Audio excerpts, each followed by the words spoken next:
Hello friend, एक बार फिर से हमारे यूट्यूब चैनल यूनिक पॉइंट पर आप सभी का दिल खोलकर स्वागत है। मैं आशा करता हूं आप जहां भी होंगे अच्छे होंगे और अपनी तैयारी को अच्छे तरीके से कर रहे होंगे। तो आप सभी को पता होगा कि डेली बेसिस पे कोई ना कोई वैकेंसी निकलती रहती है जिसको लेकर हम अपडेट कर देते हैं।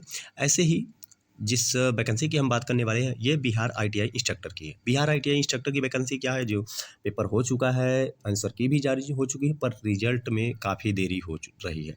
आखिर इसके पीछे रीज़न क्या है, सबसे बड़ा रीज़न क्या है, क्यों इतना लेट किया जा रहा है, तो रिजल्ट में इतना देरी क्यों हो रही है, Patna high court case update क्या है और आगे क्या होने वाला है, इन 3 टॉपिक को हम डिटेल में कवर करने वाले हैं। तो वीडियो को लास्ट तक देखिएगा। तो यदि आप हमारे चैनल पर नए हो तो प्लीज़ चैनल को सब्सक्राइब कर लीजिए।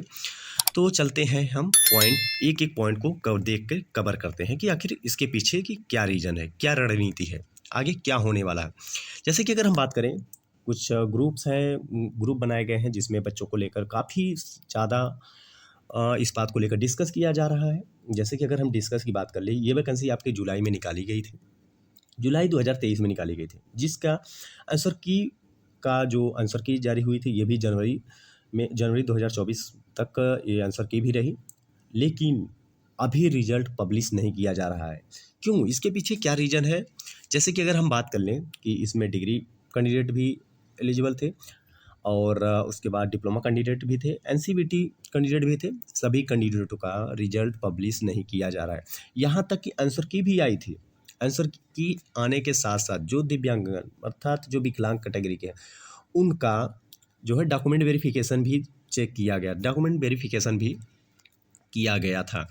लेकिन इस वैकेंसी को बात करें तो ये वैकेंसी आपकी कोर्ट में चली गई है। पटना हाई कोर्ट में इस वैकेंसी को लेकर कुछ लोगों का दावा किया गया है, और उस दावे में क्या बोला गया है, आखिर जो पॉइंट है, जैसे कि अगर यहाँ पे हम देखें तो ये जो पॉइंट है, जैसे कि मैं बता दूं, आखिर ये कौन लोग हैं जो इस भर्ती के खिलाफ कोर्ट गए हैं और किसी भी कीमत पर रिजल्ट नहीं चाहते। आखिर क्यों, ये कौन लोग हैं, क्यों भर्ती के खिलाफ कोर्ट में जाकर क्यों रिजल्ट को फंसा रहे हैं, इन सब बातों को ये मेंशन किया गया है। उसके बाद ये कोर्ट के समझ उनके तर्क क्या रखे गए हैं, ये कौन लोग हैं, क्यों ऐसा कर रहे हैं, कोर्ट में दूसरा पक्ष कौन है, अभी तक हमारी भूमिका क्या है, हम लोग अभी तक क्या किए हैं, इन सब बातों पे लेके काफ़ी ज़्यादा चर्चा हो रही है। ये बहुत बड़ी मुद्दा बन चुकी है। आखिर क्यों ऐसा क्यों किया जा रहा है, ये लोग कौन हैं, क्यों ऐसे भर्ती को फंसाना चाहते हैं, तो ये सब बातें चल रही हैं। अब इन बातों को डिटेल में करेंगे तो काफ़ी लंबा हो जाएगा वीडियो, बट हम डिटेल में नहीं जाने वाले। अगर हम पटना हाई कोर्ट की बात करें कि पटना हाई कोर्ट में आखिर क्या चल रहा है, पटना हाई कोर्ट की में देखा जाए तो आपकी 9/11/2023 पहली तारीख जो पड़ी थी आपकी 9/11/2023 को पड़ी थी। 9/11/2023 को जब तारीख पड़ी थी तो उस दिन कोई सुनवाई नहीं हुई और आपको अगली तारीख दे दी गई। यहाँ पे देखें तो अगली तारीख आपके 30/11 को दे दी गई। फिर 30/11 को क्या हुआ, 30/11 को भी कुछ नहीं हुआ। यहाँ पे भी देखो ना, 30/11 को कुछ नहीं हुआ, 30/11 को भी डेट दे दी गई 13/12, अर्थात 13 दिसंबर को डेट दी गई। पटना हाईकोर्ट का भी यही चल रहा है सिलसिला, तारीख पे तारीख, दामिनी जैसी फिल्म का हाल हुआ है। जैसे फिर अगर हम बात कर लें कि 13/12 अर्थात 13 दिसंबर को क्या हुआ, तो 13 दिसंबर को अगर हम चलें, 13 दिसंबर की बात करें तो 13 दिसंबर को भी कुछ नहीं हुआ। यहाँ पे देखें कुछ पॉइंट लिखे गए, as prayed for by land advocate general post, यहाँ भी वही किया गया, तारीख पे तारीख। जो अपोजिट पार्टी के जो वकील थे उन्होंने भी इस पे तारीख ले ली। तारीख फिर क्या मिली, 13 दिसंबर के बाद आपको 18 दिसंबर तक को फिर तारीख दे दी गई कि 18 दिसंबर को सुनवाई की जाएगी। लेकिन अब 18 दिसंबर को क्या हुआ, 18 दिसंबर को भी देखिए क्या होता है, कुछ नहीं होता है। 18 दिसंबर के बाद भी पड़ती है क्या, सिर्फ तारीख 17/2/2024, अर्थात दिसंबर के बाद सीधे 17 फरवरी को डेट पड़ती है।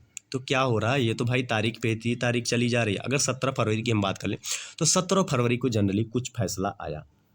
क्या 17 फरवरी को कुछ फैसला आता है, जैसे कि ये 3 पॉइंट में मेंशन किया गया है। मैं डिटेल में बता दूं कि 17 फरवरी को ये बताया गया कि जो एंटी पार्टी द्वारा जो दाखिल किया गया है कि ये वैकेंसी का जो नोटिफिकेशन है, नोटिफिकेशन को लेकर दाखिल किया गया था कि नियमावली सही नहीं है। लेकिन यहाँ पे 17 फरवरी को जो है कोर्ट द्वारा ये माना जाता है कि नहीं, नियमावली जो पहले जारी की गई थी वो नियमावली पूर्ण रूप से सही है, उसमें कोई दिक्कत नहीं है। फिर वो क्या करते हैं कि पटना हाई कोर्ट क्या करती है, फिर एंटी पार्टी के वकील को टाइम देती है 17 फरवरी के बाद 28 फरवरी को डेट देती है कि 28 फरवरी के पहले 28 फरवरी तक आपके पास कोई सबूत है तो आप लाके पेश करिए। तो 17 फरवरी को ये आदेश आता है, उसके बाद 28 फरवरी को डेट पड़ती है कि 28 फरवरी को आप लाके अपना सबूत जो है पेश करिए, उसके बाद इस पर डिस्कस किया जाएगा। तो 28 फरवरी को डेट पड़ती है। फिर 28 फरवरी को हम चलते हैं। 28 फरवरी को क्या हुआ, यहाँ पे देखिए 28 फरवरी को क्या होता है। 28 फरवरी पे भी कुछ नहीं होता, ये आपकी डेट पड़ती है 19 मार्च को डेट पड़ती है। 28 फरवरी को भी कोई आदेश नहीं आता, डायरेक्ट 19 मार्च को डेट पड़ती है। 19 मार्च को डेट पड़ती है, फिर 19 मार्च से डायरेक्ट आपकी 3 मार्च को, अर्थात 19 मार्च को किसी कारणवश कोर्ट बंद रहा होगा या फिर किसी कारणवश कुछ नहीं होता है, डायरेक्ट 21 मार्च को डेट पड़ जाती है। 21 मार्च को डेट पड़ने के बाद आपको क्या होता है, 21 मार्च को भी कोई डेट नहीं, कोई भी सुनवाई नहीं की जाती है। फिर फाइनली आपकी 20 अप्रैल जो अभी आने वाला है, 2 दिन बाद आने वाला है, 20 अप्रैल को आपकी फाइनली डेट पड़ती है। ये तो क्या हो रहा है, ये बच्चों के साथ अन्याय हो रहा है, बच्चों के साथ खिलवाड़ किया जा रहा है। अर्थात गवर्नमेंट भी वही सोच रही है, यानी बीटीएससी जो संस्था जो वैकेंसी करा रही है वो भी मतलब कुछ कह नहीं रही है, और उसके साथ साथ पटना हाई कोर्ट को भी नहीं सोच रही है। बच्चों के तो एज का सवाल है, एज तो निकलती जा रही है बच्चों की, जब तक ये वैकेंसी क्लियर नहीं होगी तब तक नई वैकेंसी आएगी नहीं। तो ये ऐसा क्यों किया जा रहा है, क्यों बच्चों के साथ खिलवाड़ किया जा रहा है, ये काफ़ी गलत है। अगर हम बात करें तो वैकेंसी की, तो वैकेंसी अगर जो है पटना में लगभग में अगर हम बात कर लें कि 216 पोस्ट, केवल 216 पोस्ट आपके परमानेंट एम्प्लॉई हैं, और लगभग 5,000 के आसपास सीटें वैकेंट हैं। आईटीआई इंस्ट्रक्टर की सीटें खाली हैं 5,000 के आसपास, लेकिन उसके बाद भी कोई वैकेंसी पे कोई भी चर्चा नहीं की जा रही है। जब तक ये वैकेंसी फाइनल नहीं होगी तब तक कुछ नहीं होने वाला।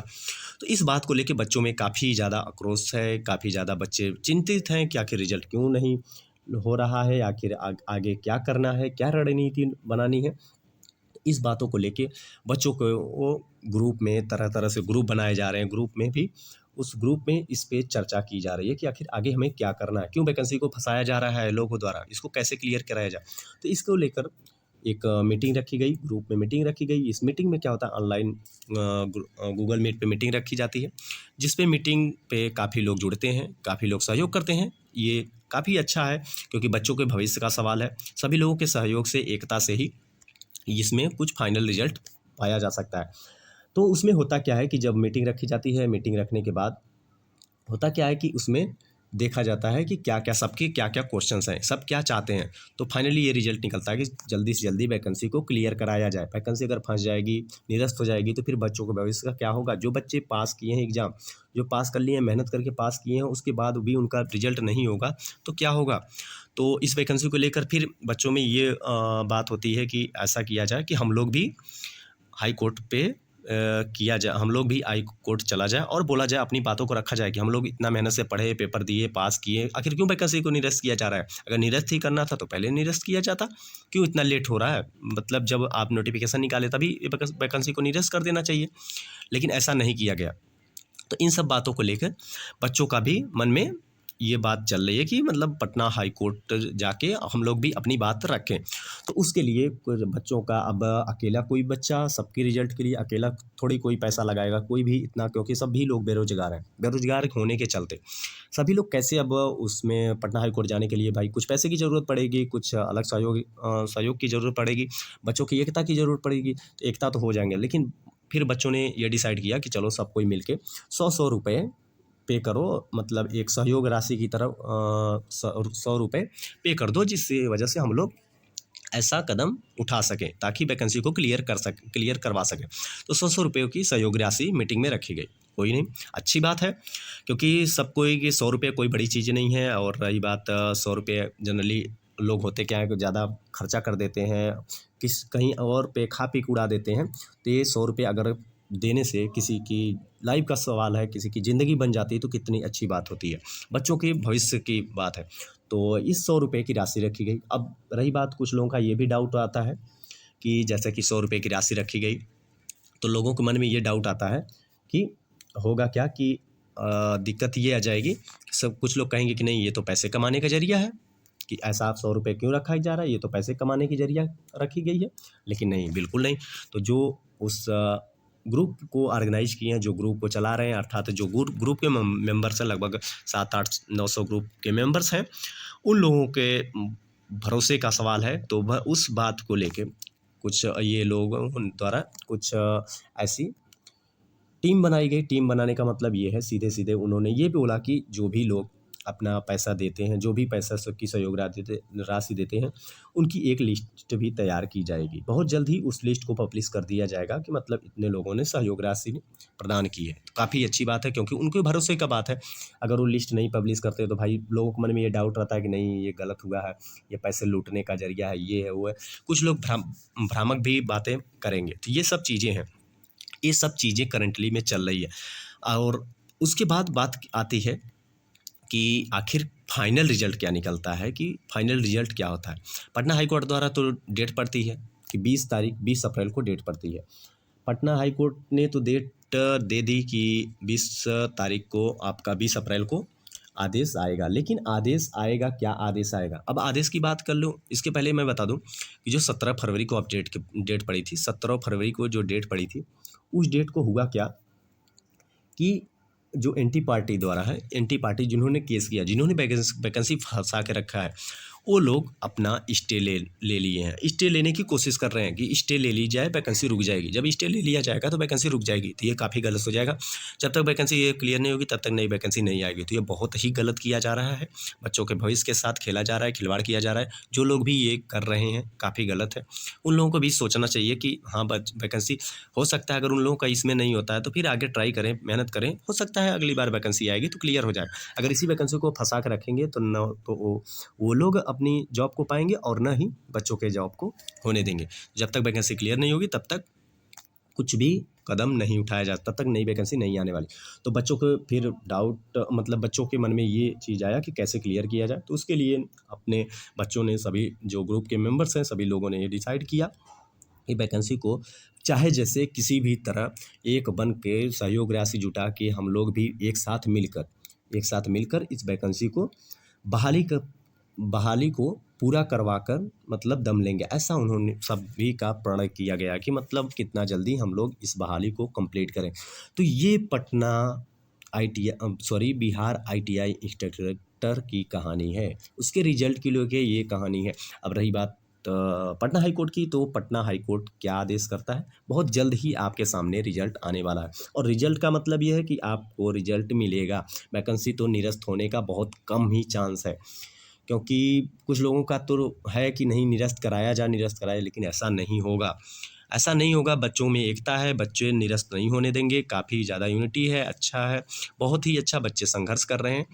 तो ये रही नई जो अपडेट, और बाकी अपडेट आपको 20 तारीख के अगर 20 तारीख को अब कोई आदेश आ जाता है तो हो सकता है 20 के बाद आपका 1 हफ्ते के अंदर रिजल्ट पब्लिश हो जाएगा। कोई भी अपडेट आती है तो उसको हम अपडेट कर देंगे। तो यदि आप हमारे चैनल पर नए हैं तो प्लीज़ चैनल को सब्सक्राइब कर लीजिए, और वीडियो पसंद आए तो एक लाइक ज़रूर करिए। मिलते हैं कुछ ऐसी ही नई वीडियो के साथ, तब तक ले दीजिए इजाज़त। धन्यवाद।